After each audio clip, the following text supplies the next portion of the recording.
Ce matin, je reçois une notif de mon téléphone et je vois un article de Le Point. L'IA remet en cause l'authenticité des tableaux de Van Eyck, exposés en Italie et aux États-Unis. Alors, je suis désolée, je sais pas, ça se dit Eyck, je sais pas. Désolée si je le dis mal. D'après l'article, une fois encore, l'intelligence artificielle pourrait bouleverser l'histoire de l'art. Selon une enquête du Guardian, des analyses réalisées par une IA mettent en doute l'authenticité de deux tableaux. Les deux œuvres intitulées Saint François d'Assise recevant les stigmates et les époux Arnolfini, encore une fois pardon si je le dis mal, qui sont donc exposés aux États-Unis et en Italie. Jusqu'ici, elles sont attribuées au maître flamand, mais cette version est remise en cause par l'entreprise suisse Art Recognition, a mené des tests d'authenticité s'appuyant sur l'IA sur les deux œuvres avec l'université de Tilburg aux Pays-Bas. Cette IA permet d'analyser le style mais aussi la véracité des œuvres, et d'après elle, ces deux tableaux n'ont pas le moindre coup de pinceau de Van Eyck. Alors il y en a un qui est négatif à 91% et l'autre à 86%. Donc la probabilité qu'elles aient été peintes par l'artiste flamand est assez faible. L'article conclut en disant que c'est une hypothèse qui existait déjà et qu'en fait ça aurait été plutôt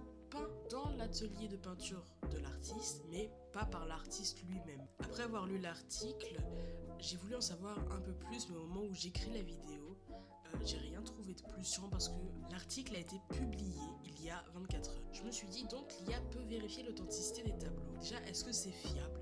Perso, j'ai un peu du mal à y croire. Déjà parce que l'IA, des fois, affirme que des dessins digitales qui sont en IA ne le sont pas, et inversement. Donc je me dis que je devrais regarder un peu d'autres articles, et j'ai trouvé un article de Le Journal des Arts. Deux intelligences artificielles s'affrontent autour d'un tableau de Raphaël.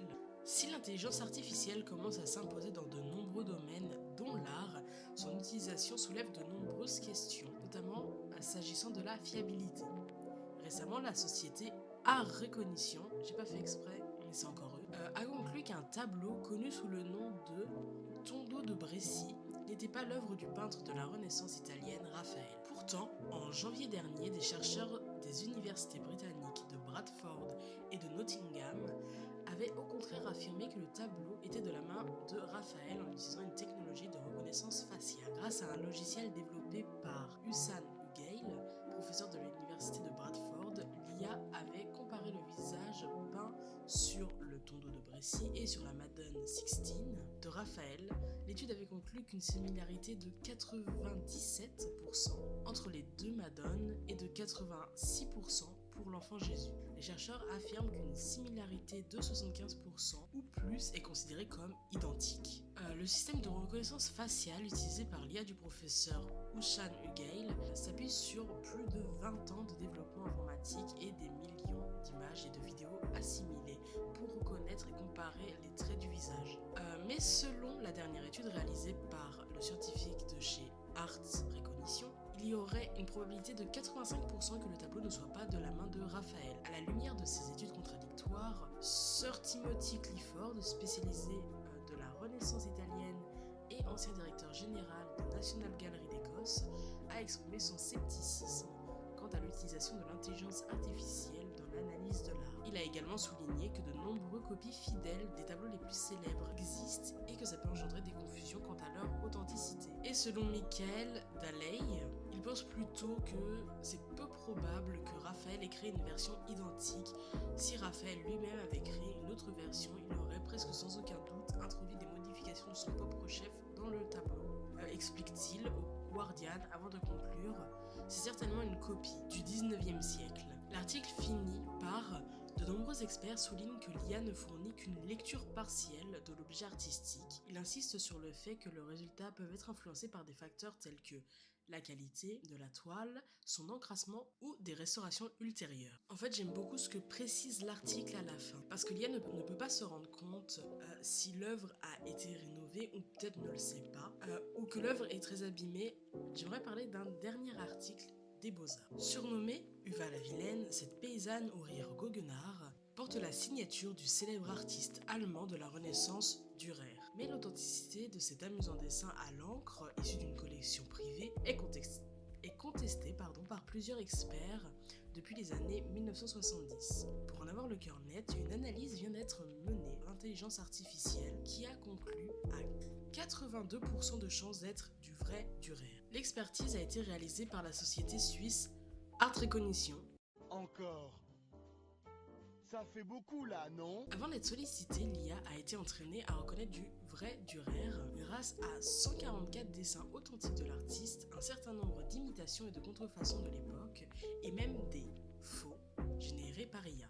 En 1993, un expert du British Museum de Londres avait pourtant déclaré que cette œuvre n'était pas authentique, l'original étant, selon lui, un dessin sur papier quasiment identique présent dans les collections du musée britannique. C'est ce que ce dernier continue de soutenir dans son catalogue numérisé. Très admiré, Dürer a effectivement fait l'objet de nombreuses imitations et contrefaçons, parfois très réussites. Mais la présidente d'Art Recognition ajoute qu'en complément de l'expertise par l'IA, le monogramme, l'écriture et la date du dessin ont été analysés et validés par un expert reconnu.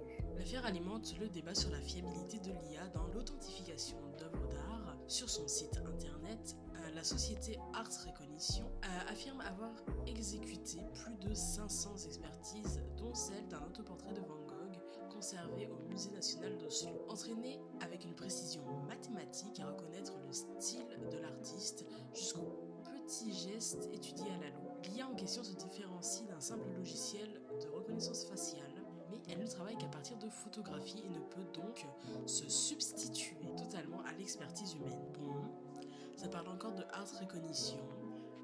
Je fais pas exprès, mais dès que je clique sur un article, ça parle que de cette IA. Dans l'article, à un moment donné, ça dit « et même des faux générés par IA ».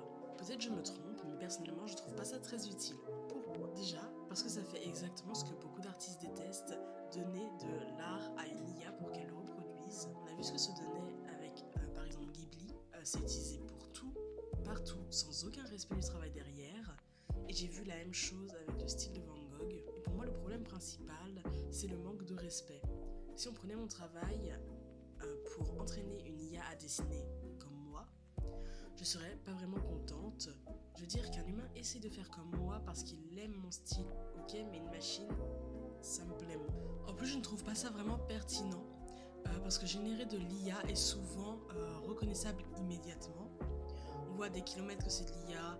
Du coup, entraîner une IA avec des œuvres générées par IA, ça me semble pas très bien en fait. Après, je peux me tromper, c'est mon avis, voilà, mon ressenti.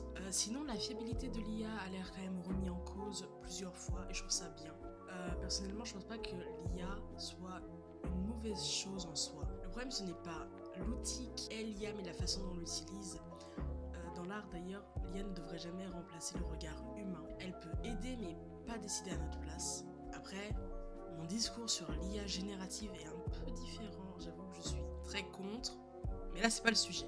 Donc voilà, une vidéo que j'ai trouvée en fait intéressante parce que je savais même pas qu'une IA pouvait faire de l'authentification. Du coup, j'aimerais avoir un peu votre avis sur tout ça. Perso, ça m'a permis de réfléchir un peu, voilà, sur la place de l'IA dans l'art et aussi de l'IA de manière générale. J'espère ne pas avoir dit trop de bêtises et que la vidéo vous a plu. Si vous avez aimé, n'hésitez pas à liker et à vous abonner pour plus de vidéos. Bye!